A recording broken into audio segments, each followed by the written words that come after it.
Carnival, Carnibaal Paradise. My friends, I believe art should stimulate thought, make thinking fun, pleasant, rewarding.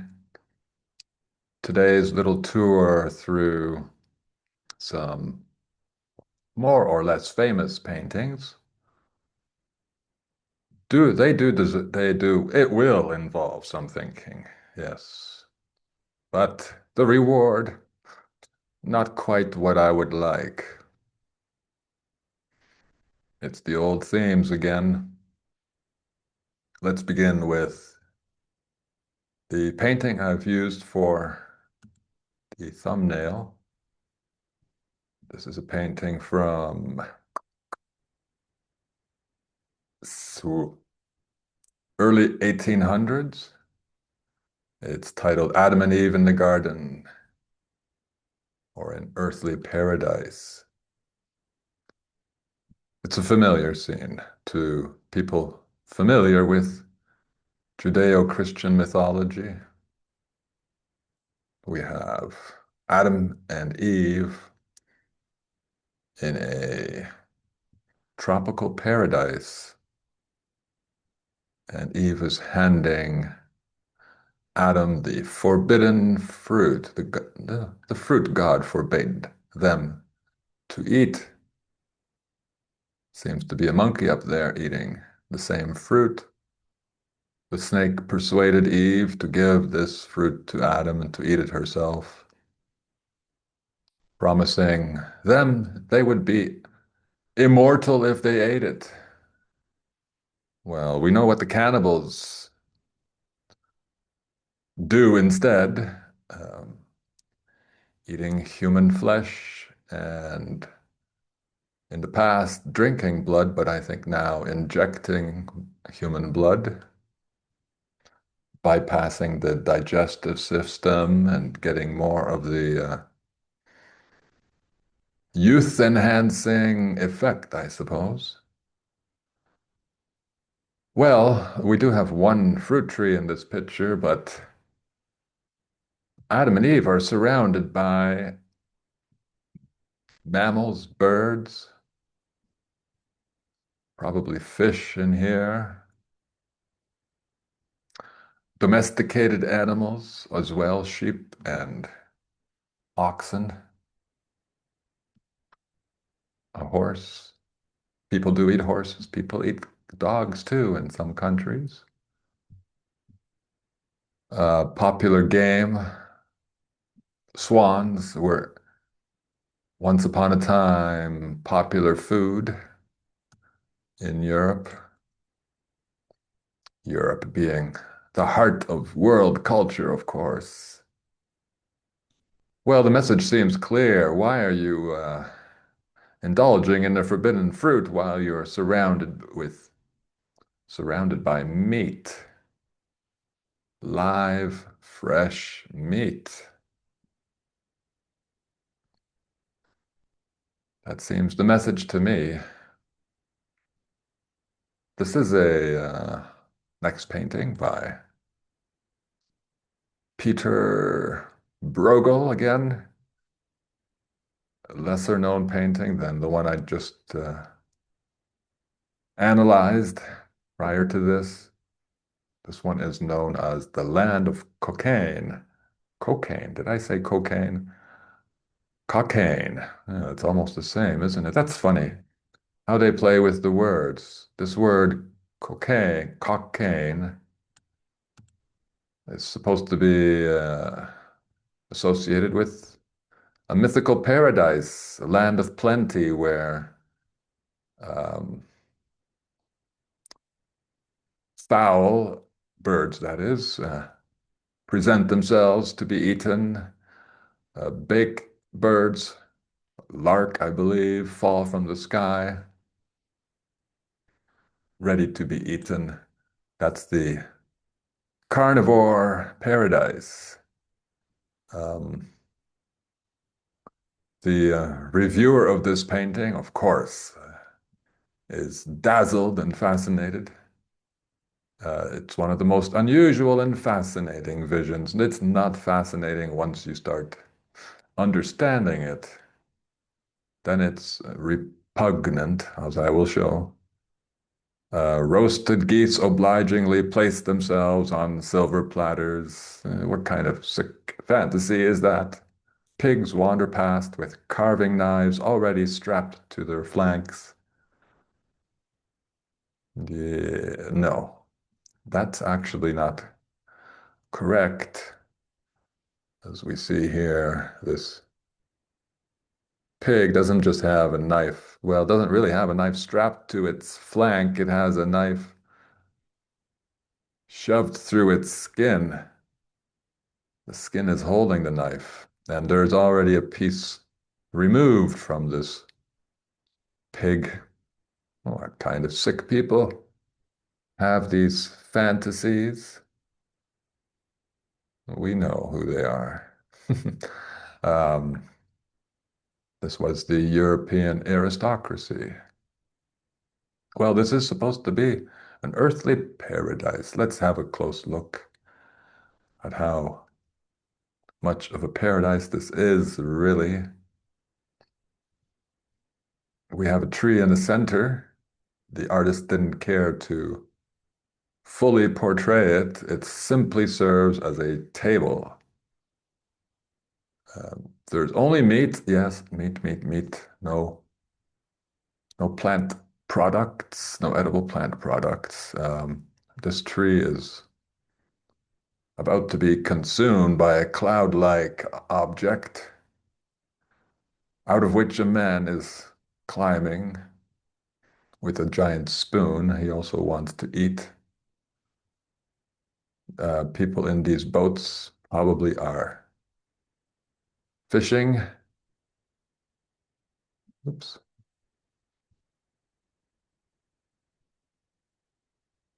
Yeah, someone's hunched over what the gunwale.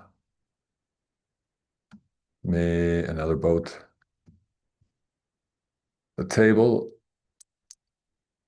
Meat, meat, meat. Plus, just to be a little morbid, perhaps sheep's legs there.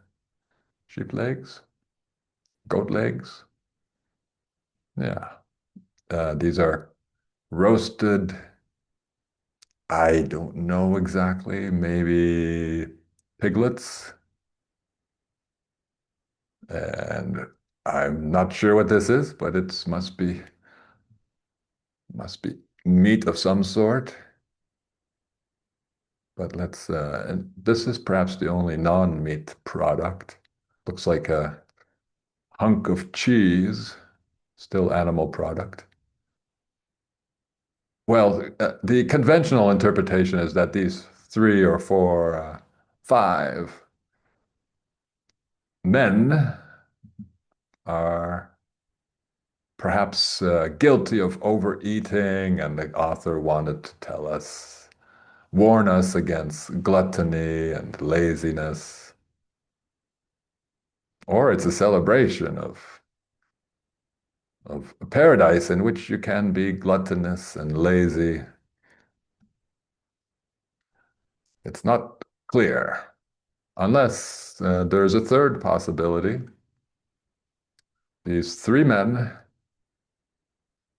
well, let's look at them carefully. Well, this man has a book.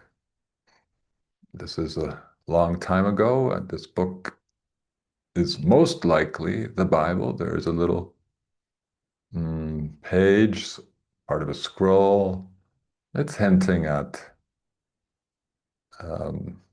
religious texts. He is well dressed in a large fur with somehow it's black on the outside.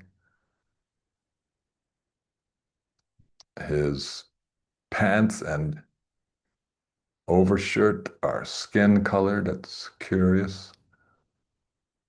So we have a priest here. This man is sleeping on a threshing stick, threshing device. So he's a agricultural laborer. He's quite portly as well. Why is he sleeping on this device, on this instrument, tool? Would be uncomfortable, but perhaps there's a reason. Let's see. The third man has a something like a lance there and a gauntlet. So he appears to represent the military class. We have the priestly class, the laboring class, working class, and the military class arranged neatly around this tree. The priest is on his luxurious jacket. This man is on his threshing stick. The soldier appears to be lying on a mat of some sort, this reddish thing. And to complete the circle, we have a duck or goose that is lying on a plate, which is on a napkin, piece of cloth. So everyone, each of these four are lying on something. It seems to hint that not only is the goose food, but each of these three humans is also considered food. This is perhaps, this message is perhaps reinforced by curious foreshortening of two arms here. This arm is extremely foreshortened. And then the soldier's arm, well, there's barely a hint of a hand beyond the sleeve. And just beyond the sleeve is also this tube piece of giant sausage or ham, as if it were part of his arm, as if he were already being butchered. Yes, this part of him is missing, just as, here we have the gauntlet that's not attached to his hand and not on his hand. How curious. The leg is also partly hidden, as if below the knee he has no leg. Similar pieces of meat are hanging from the tree there.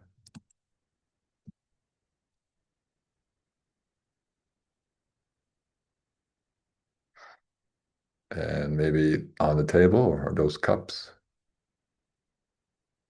And this roof, beautiful roof, is covered with slices of, I guess, pork and beef wrapped in fat.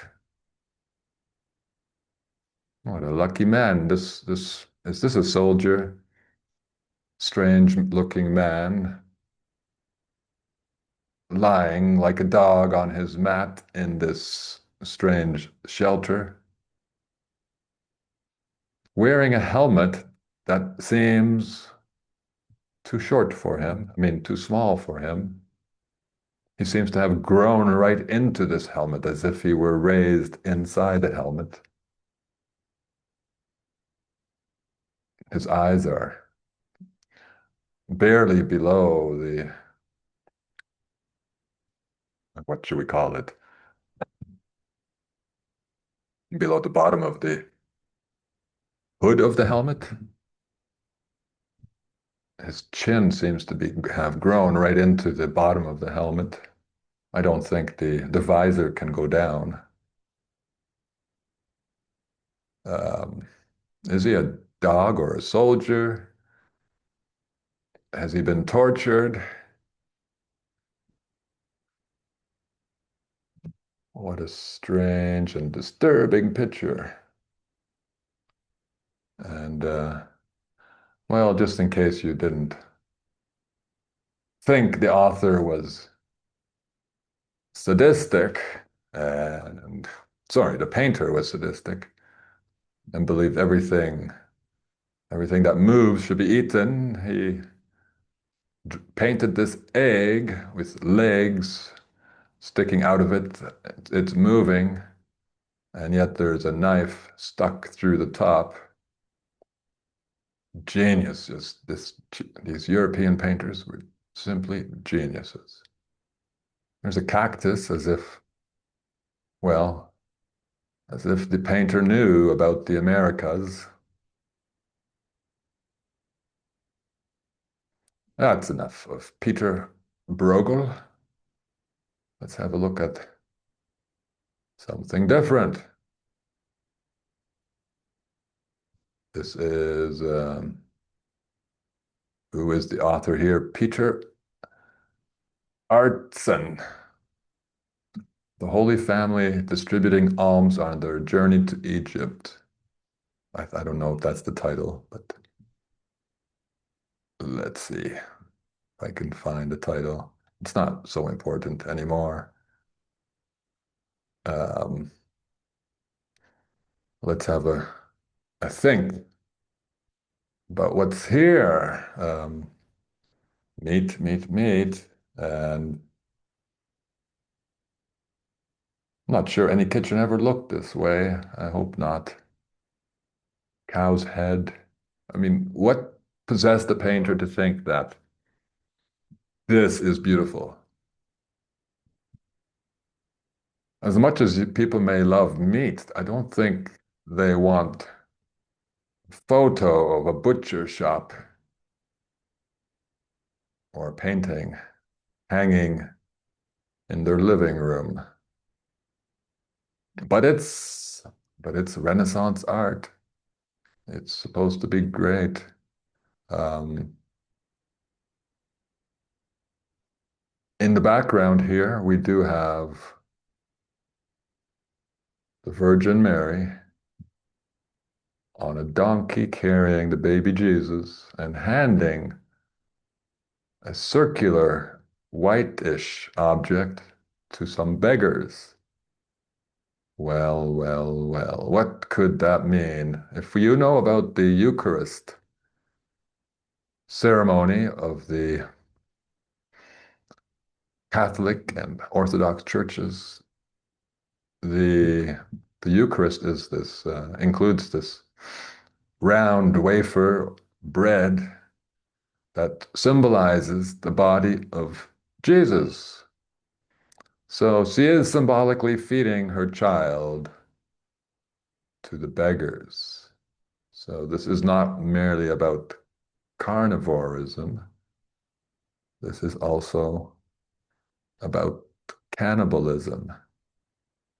And just to make sure we wouldn't, you know, weasel out into symbolism, this painting makes it quite clear we're talking about literal flesh and blood.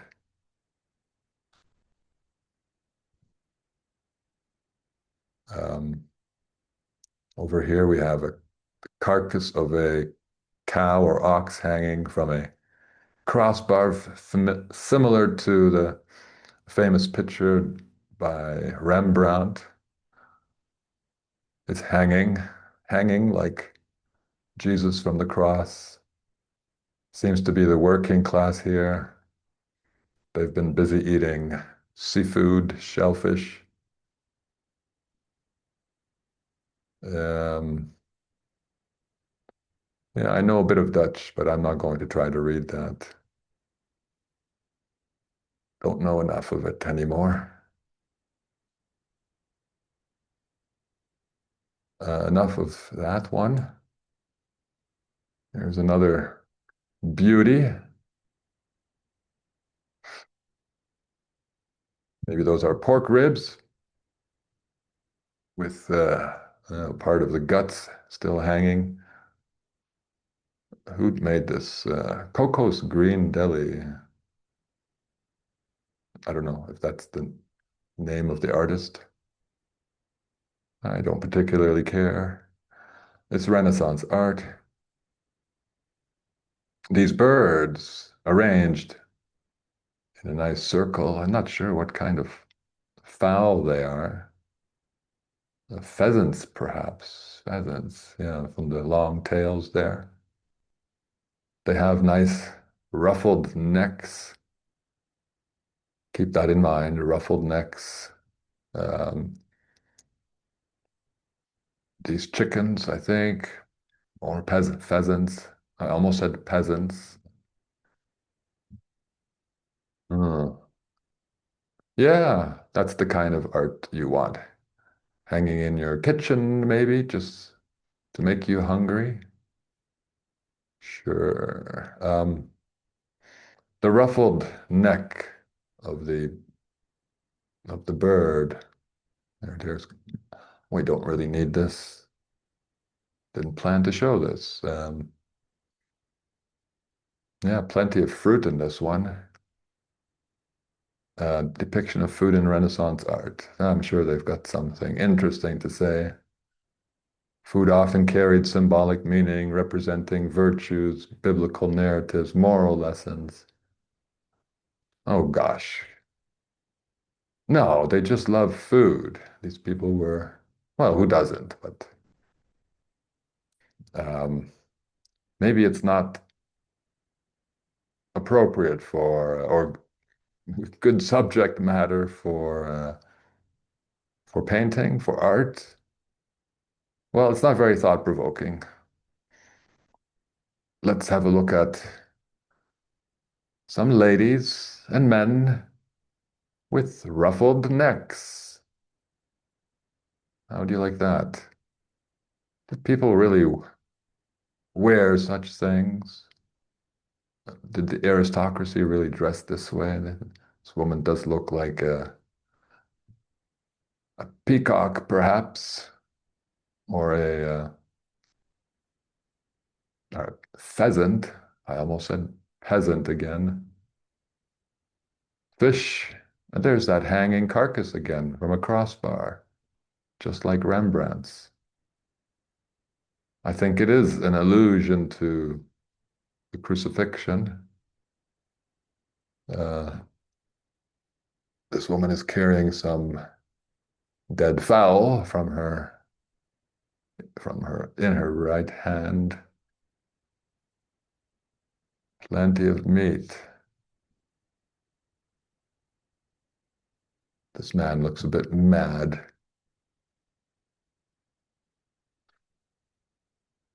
Well, more people with ruffled necks. What does it mean?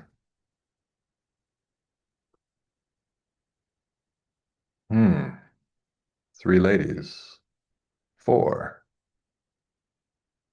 and plenty of fruit and vegetables here, but also some fowl again.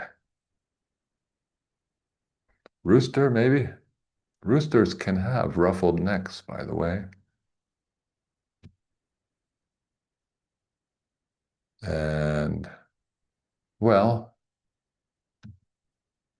birds, quite a few birds actually have ruffled necks. There's a rooster with ruffled neck. Is that a grouse? I'm no expert on birds. Male ruff.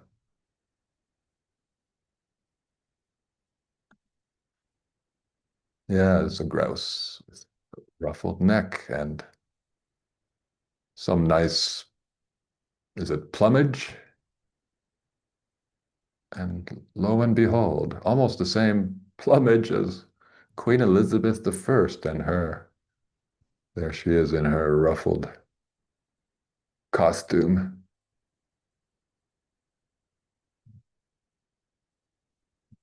Hmm. As I've said, kings and queens were sacrificial humans in the past. King, the word king comes from the word kin, but also really kine, which means cattle. Kine, And king. Yes, they love to play with words.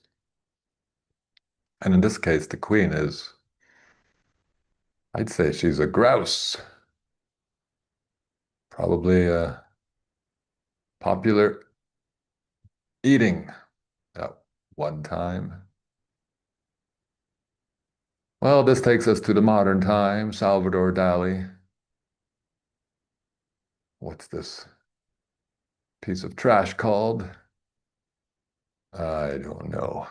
It's famous, of course it is. Um, apparently, it depicts two people embraced. Of course, they're nearly unrecognizable. They're merged and deformed so much.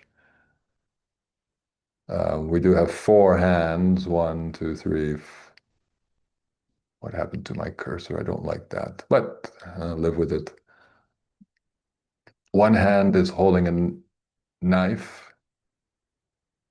and that hand actually looks like some of the forks in this picture. Dehumanizing, always dehumanizing us. Um, these two merged humans are further merging each other by eating each other. The spoon is stuck in this shoulder. I don't know what that is. This knife is slicing off a piece of, I don't know what part of the body that is. Maybe there's a church in the background there. Churches were cannibal kitchens and carnivore kitchens too. Piece of meat hanging over the top with an apple on top. No one wants that piece of apple. Full apple.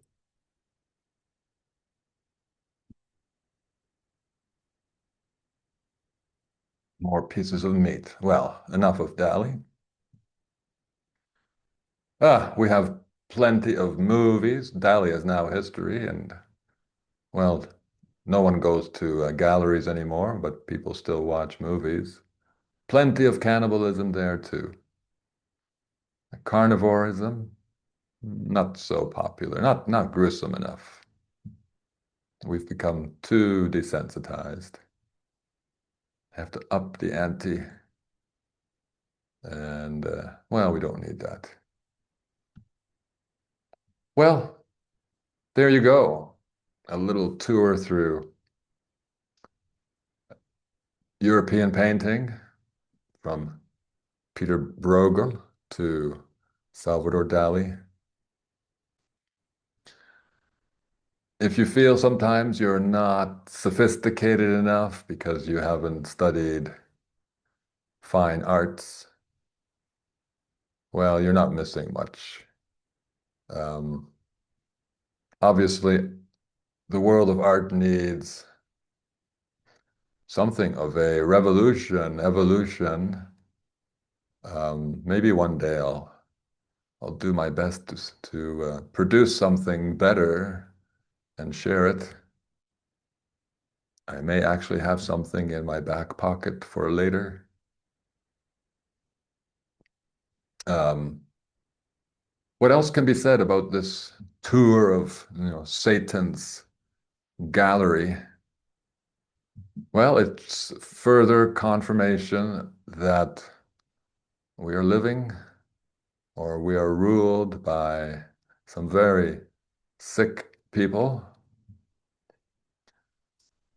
people who are carnivorous and cannibals. I believe it's still continuing. Um, I'm not sure they're bothering to abduct some of us. I just heard someone, who was that researcher? Name slipped my mind. Too many names have to come and go. But he argued that the waves of migrations that are happening now um, are partly being absorbed by cannibals. People are disappearing over borders. in no man's lands. I'm not so sure. Um, it's a possibility. Personally, I suspect they prefer farming us to abducting us. It's much easier just to farm humans in places that render them helpless, underground, perhaps. So, but to end on a high note, let's not be like them. And well, I'm not a vegan, vegetarian, raw food extremist, but it seems to me the choice is, well, the choice to be either vegan, at least vegetarian, ideally raw vegan.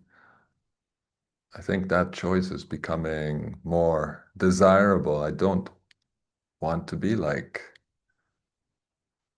the people who are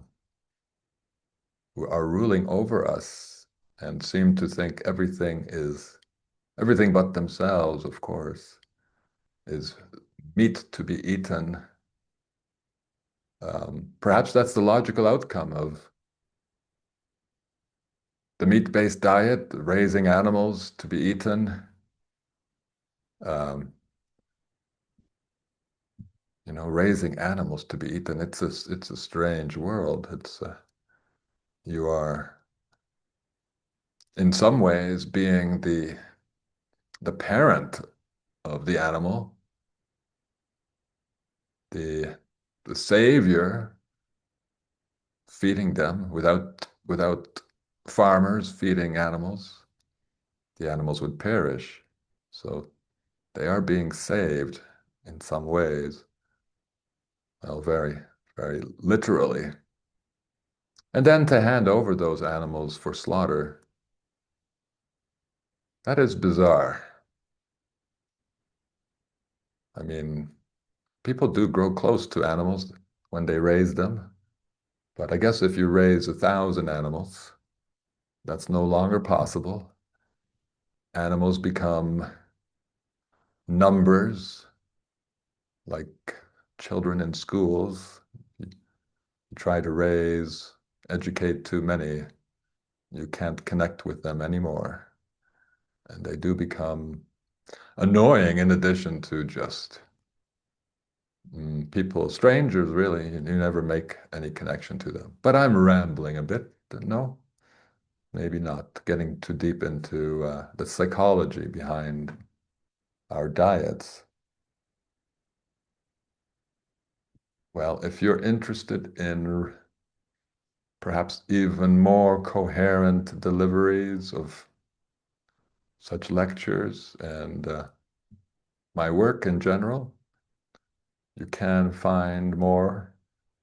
You can find that in my books, of which I have a few, as I sometimes remember to remind